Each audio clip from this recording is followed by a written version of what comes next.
I have to. I own that DVD set. Why have I not watched that cosplay episode again? Oh, the Rosafon? Aquarion. I mean, Aquarion. I'm looking at the Rosafon wiki. Yeah.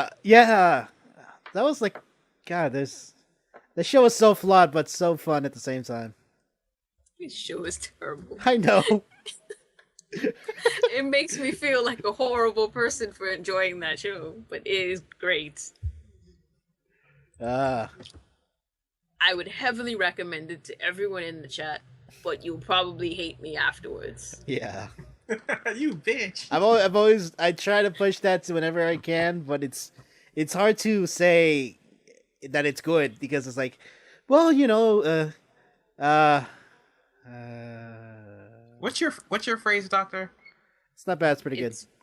Not bad. But you can't do that with Aquarion. Not with Aquarion is an extremely polarizing show. It is either the best show ever or it is complete shit. I think you give the premise like, okay, so this kind of this weird post-apocalyptic world. They fight. They have planes and they combine into a giant robot. Except they orgasm. Yeah, orgasm.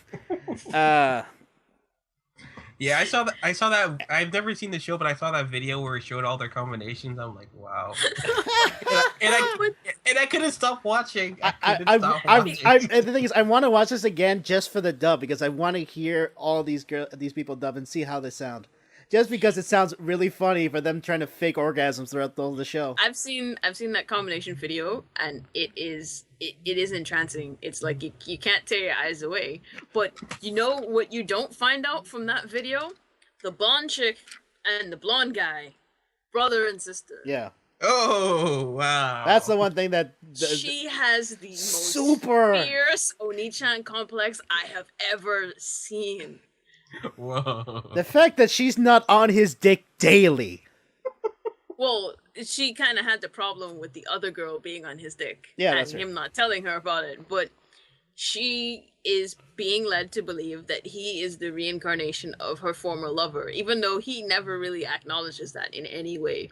But she has it set in her mind that she is going to hook up with her brother. Wow. And then main guy shows up, and he is obviously the reincarnation. Where his name is the exact same name to that point. It's like Apollonius. This kid's name is Apollo. Clearly, that's the dude you're supposed to bone. And her brother is all refined and princely, and this dude grew up in the woods. And then it gets crazier because her brother gets pregnant with a demon baby. What? I'm not lying. You're making this. No, I'm not. I wish I was. But see, then the Apollonius was an angel, and the angels came down, and there was a thing with the humans, and Apollonius switched sides because he fell in love with the chick that she's the reincarnation of. Oh, then Nephilim. Then his ex-lover pops in, and his ex-lover is a dude, and that guy's the villain of the show. Well, I think he's supposed to be sexless. I don't know. I think all the angels are supposed to be sexless. That's why it doesn't. Except when they're boning random chicks. No. So it's not supposed to matter. Yeah. But then his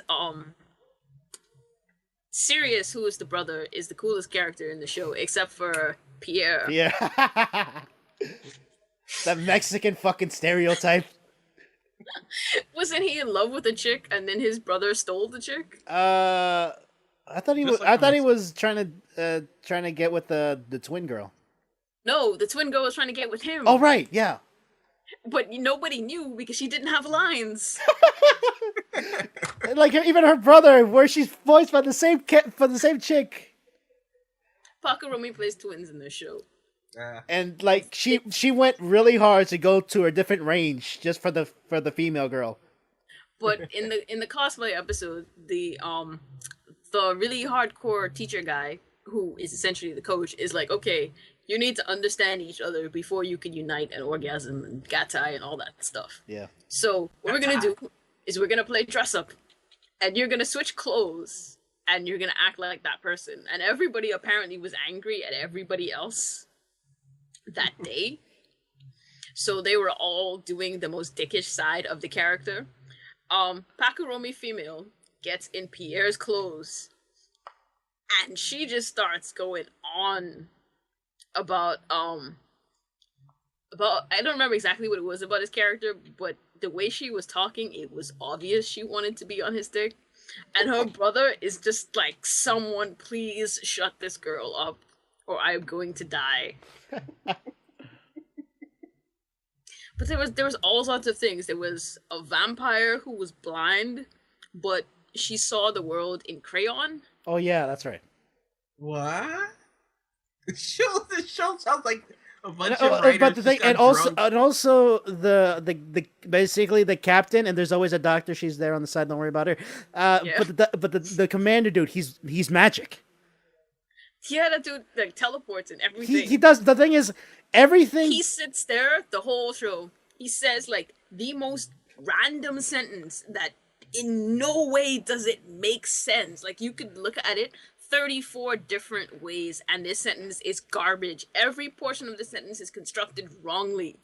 And then they get into a battle, and it was the exact thing they needed to hear to win. And it turns into the final move that they have to use that episode.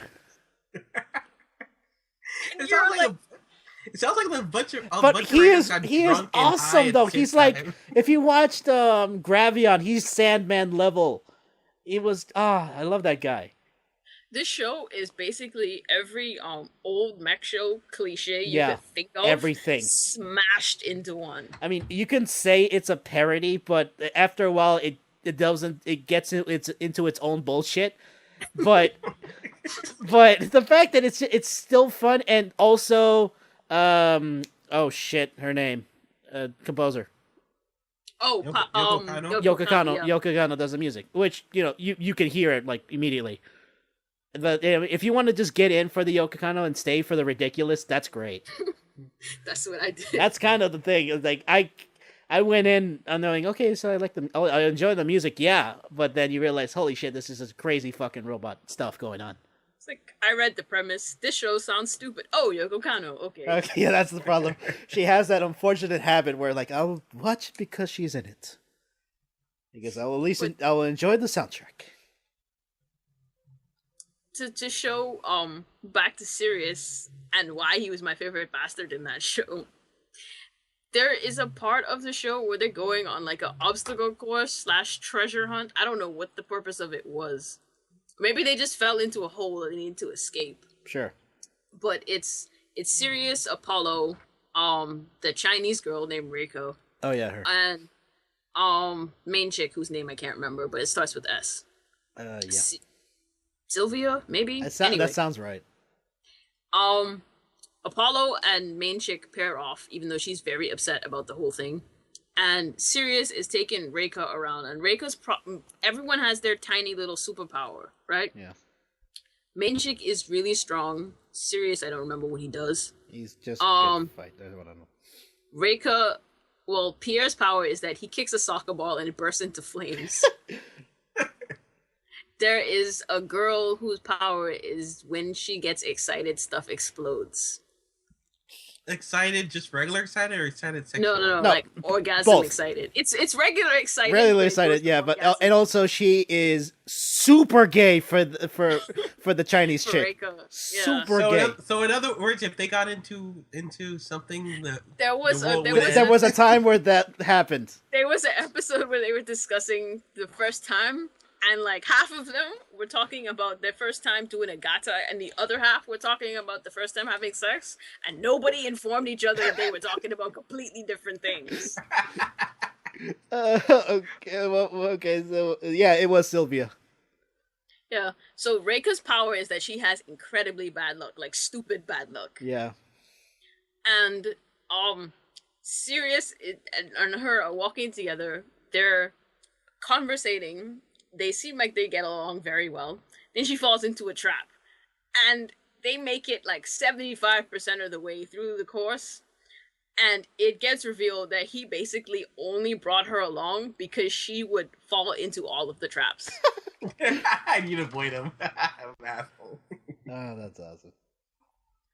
It's like, you guy are a jackass.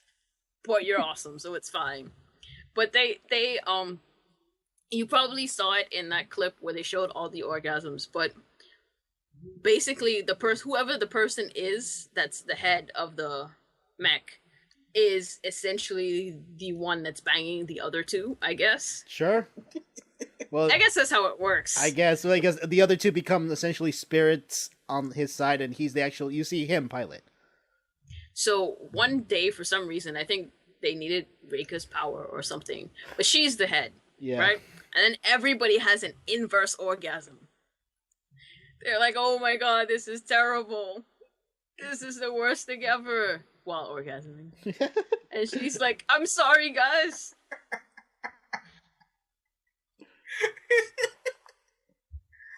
Oh, I have to watch this show. I mean, is this on Hulu or something? I think it is on Hulu, actually. It might be. Okay.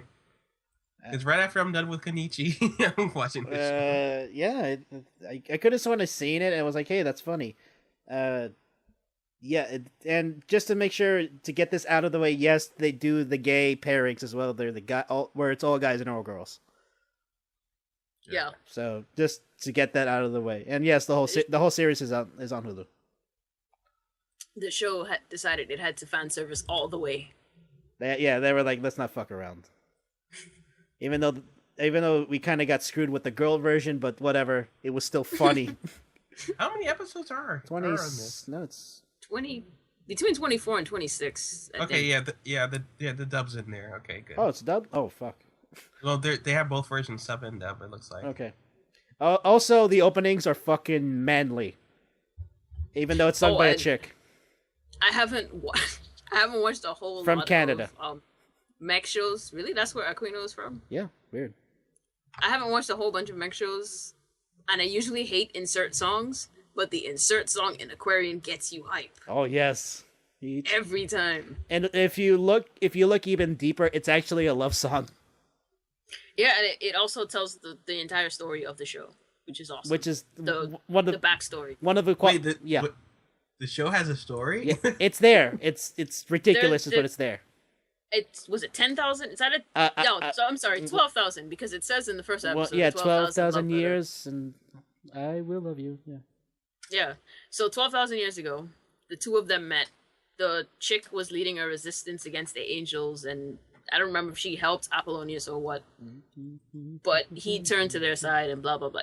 The song tells the whole story of their love affair, which is nice. The second opening, I don't get it because it's go tight. But go tight, show tight, something. You know, show time. Something. I don't forget the rest of the song. I have it here. Let me find this opening. That's some epic typing right there. Yeah, man. Because my microphone is next to my keyboard. La, la, la, la, la, la, la. I'm gonna put the link into this fucking chat. Plus, the show is beautiful. You cannot argue with beautiful. Yeah, the thing is, it's one of those things where robot shows where they have the very CG robot along with different animation, but it works to some extent. And one of the things that I've noticed is that the guy who actually directs the action, the robot fights look fluid. There's no kind of stopping in between it. I think it's okay. You guys all remember the Lands of Longinus, right? And millions of mech shows for some reason feel they need to incorporate that in some way. When Apollo is the head, his special attack is Infinity Punch. Yeah, Mugen Punch. He punched something to the moon, and not like he uppercutted it and it flew to the moon. It was like he punched it, his hand extended all the way to the moon. That is retarded. Oh yeah. That is how balled up retarded this show is. They took it to an nth degree every time.